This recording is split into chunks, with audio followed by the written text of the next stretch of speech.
Mr. Harry Hare. Let's get the record straight, man. You introduced as Harry Hay, which isn't right, is it?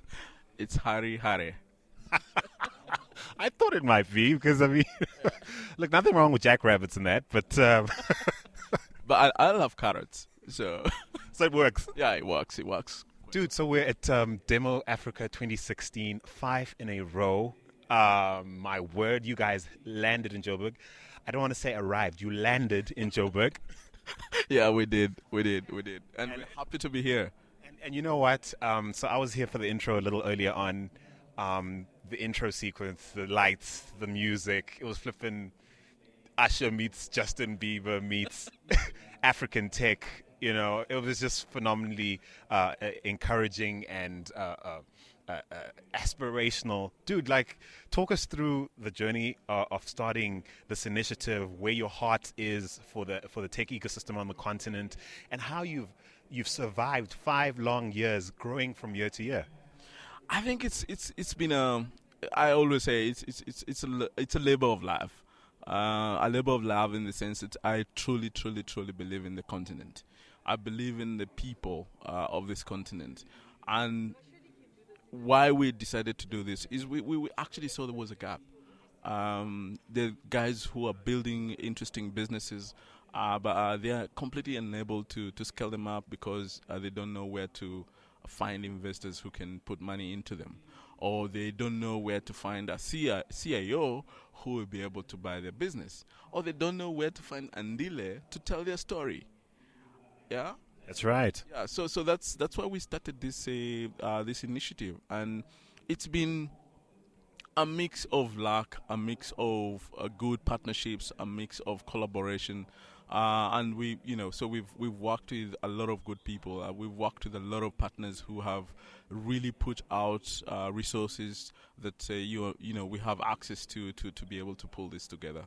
So let's talk about those partnerships because covering tech news across the continent and its evolution, certainly in the last 2 years, I'd have to say that partnerships are probably the biggest, most important thing with regards to creating the kind of glue that will set our ecosystem properly, if you understand what I'm saying.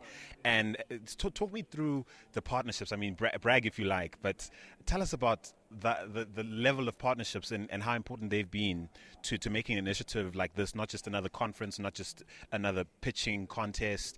And yeah, tell us who you're involved with, man. So one of the biggest supporters of Demo is a partnership called the Lions Africa. And the Lions Africa came together to actually specifically look at the African entrepreneurship and innovation ecosystem and say, hey guys, there's so many people doing different things all over the place. Why don't we come together and have some kind of a unified approach to helping entrepreneurs? So in the Lions partnership, we have the U.S. State Department, we have Microsoft, we have Intel, so most of the big IT companies, but also we have government agencies. So local, like in South Africa now, the city of Johannesburg now is part of the Lions Africa initiative. In Lagos we have the National IT Development Authority (NITA) as part of the Lions initiative. In Kenya we have the ICT Authority of Kenya as part of the partnership. So the World Bank is also part of of the Lions Initiative. So is the African Development Bank. So when you have those kind of partners, then it becomes, because they don't need to give you money. All they need to do is bring their brand into the initiative that you're working with, and their brand opens doors. Their brand makes you be able to do things in a different way, and those have actually been the force behind Demo Africa. Yeah, it really elevates a well-meaning initiative into, like, really, quite frankly, a life-changing one, an impactful one.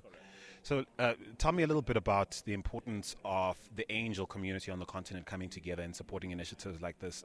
We certainly don't have as prolific an angel investor setup as, say, Silicon Valley might have, say, other hotspots like London, maybe, Tel Aviv.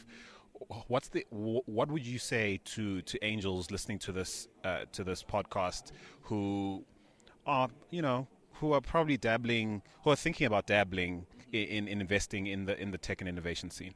So interesting, because from the onset, we knew that we needed to bring in angel investors into the room and onto the table. So we partnered. Actually, initially we actually used to have a separate process where we actually involve angel investors and get them excited about investing in Africa, and also just showing them the opportunities, because a lot of them don't know that there are opportunities in investing in tech.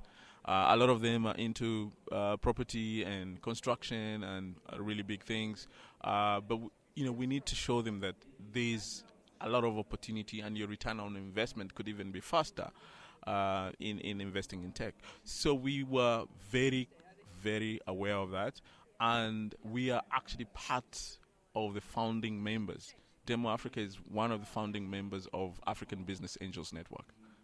Right, and that's, I believe, their founding president would be Tommy Davies, the godfather of of angel investing on the continent. Correct. So we are part of that, and we've been helping ABAN to reach out to different countries and planting the angel investment bag.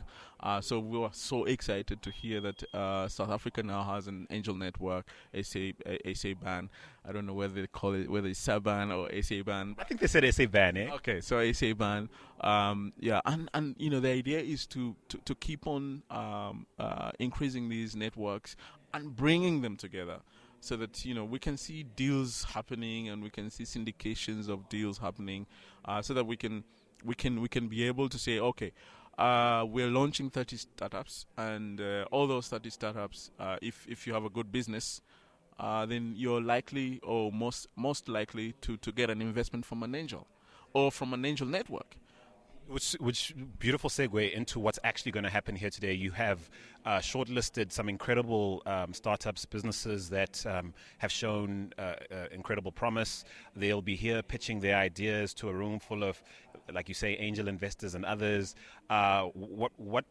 By the time people listen to this, obviously the event will have passed. But what's the plan around what will come out of this, and helping those startups that have been here achieve the next step, or get to the next level? So what we do is connect. So we connect the different startups with the investors that we've brought on board, and our expectation is that this flow becomes a beginning of a discussion into an investment. It's very rare for you to actually go into an event like this and get a check. But this is where now those discussions begin.